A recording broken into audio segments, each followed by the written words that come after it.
I know that you can do what you want. Let's get that out of the way first.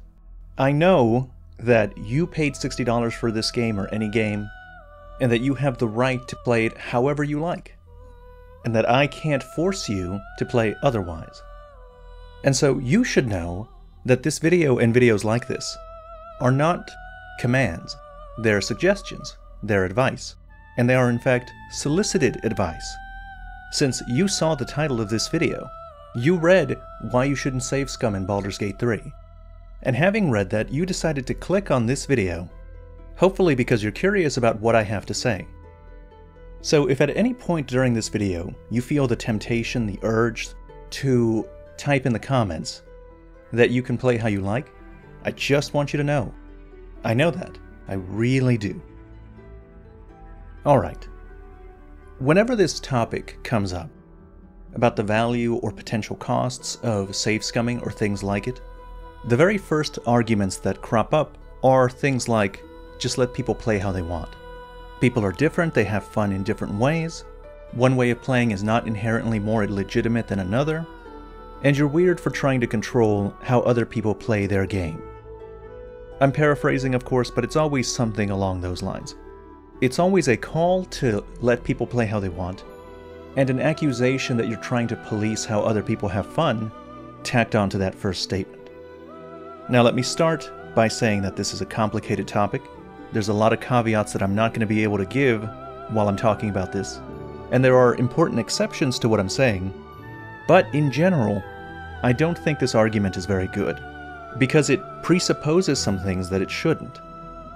The first one being that the way to maximize a player's fun is to let them do what they want. That player freedom as a principle is an unmitigated good. And it's to that idea, that assumption, that I object. Because it's not true. In The Legend of Zelda Tears of the Kingdom, there was, on release, a duplication glitch that was very easy to pull off. You could duplicate any 5 items in your inventory by holding them and then dropping them in a specific way, including things like monster materials that had the strongest attack values in the game. Normally, to get these kinds of materials, you'd have to kill one of these difficult monsters that carry them, which would be time-consuming and would probably consume at least some of your weapons to do it. So it's not the easiest thing to farm, and you're not exactly encouraged to farm them anyway. But with this duplication glitch, you could just have an infinite number of whatever powerful weapon item you want, circumventing the need to engage with the weapon breaking mechanic in the first place. Now I want you to look at something that I found very interesting. This is a comment posted on Reddit, on a topic relating to that duplication glitch. Let me just read it for you. It says, "What I learned about the dupe glitch tonight is that I don't have the willpower to not use it. Tried it once a couple days ago just to confirm that it works. Then I found myself duping everything to buy and upgrade all the armor I could find. I've completely ruined the game for myself. Gonna wait until they patch it and start all over again. So disappointed in myself." So, this guy, he did what he wanted. He wanted to try the duplication glitch. And then he couldn't stop. He kept doing it, and he used it so much that he feels that it ruined his game for him. And he feels disappointed in himself. He did what he wanted, and yet he's not happy. In fact, doing what he wanted has made him unhappy. The unrestricted freedom to duplicate the items however much he wanted has caused him to stop playing until this glitch gets patched out, because the knowledge that it's still there and that he could duplicate it is interfering with his ability to have fun. Now there's another interesting part to this. If you look at the upvote to downvote ratio, this guy is getting downvoted, which is odd because he's not insulting anyone, he's not trying to tell people that they shouldn't play this way. He is relating his personal experience. He's expressing his disappointment in himself and nobody else.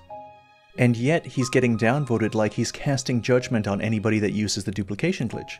It's so interesting. It's like people are personally affronted at the idea that doing whatever you want at any given time is not going to lead to immediate fulfillment.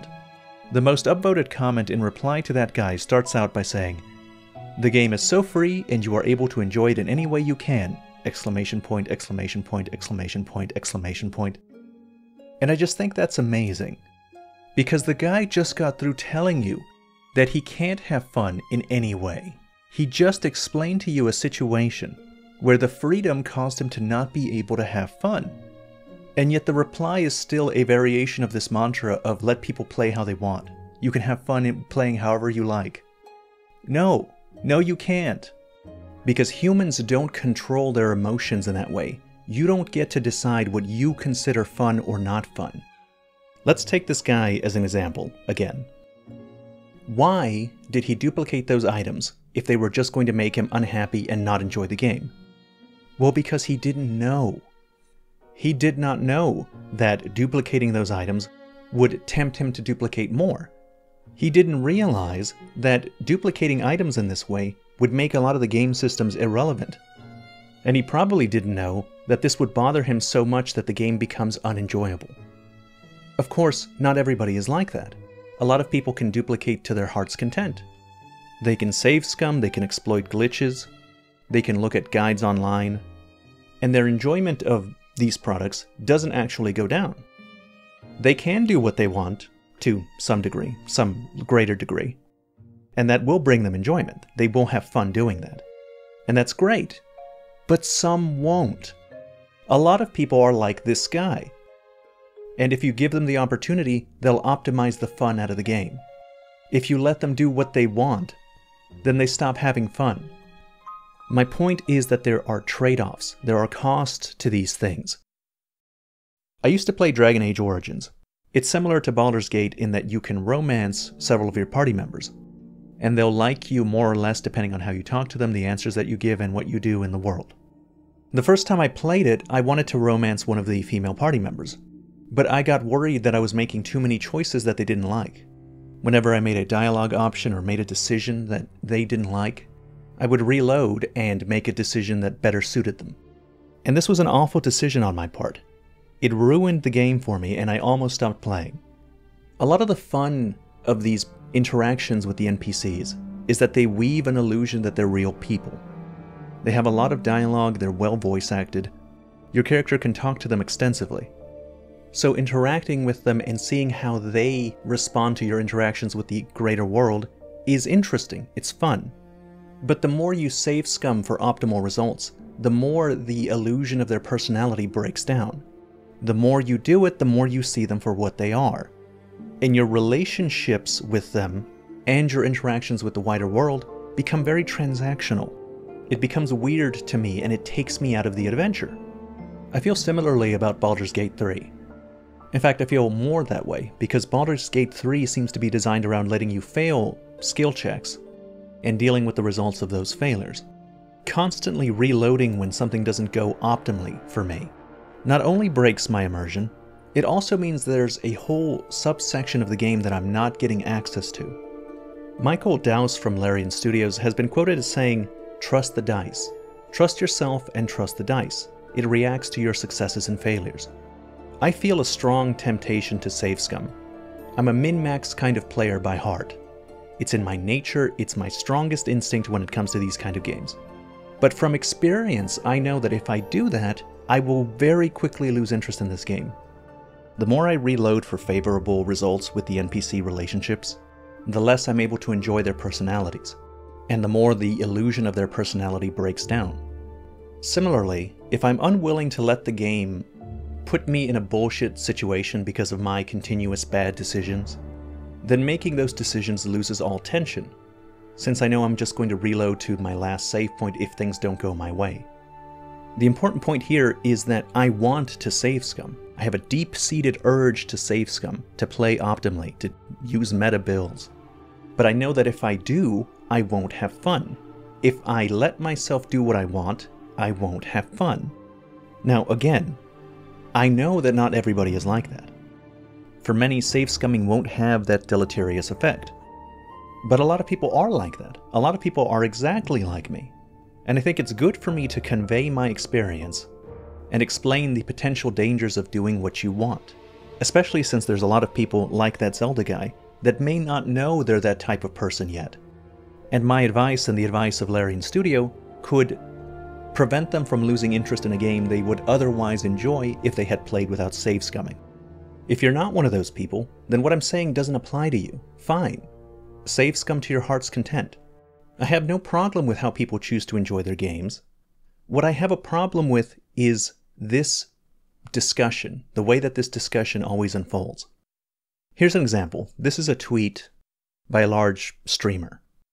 It says, "What do I think about save scumming? I think it's absolutely bonkers that some people try to force their own version of fun on others in video games. Don't want to save scum? Don't do it. It's that easy. But to try and convince others that they aren't having fun? Ludicrous." This is a really good example of how every single argument about this conversation goes. It's always some version of the let people play how they want argument. And tied to that is always an insult, that there's something ludicrous or weird about people like me who want to talk about the trade-offs of player freedom, that by pointing out problems and giving advice, we're trying to force other people to play how we want them to play, that we're ludicrous.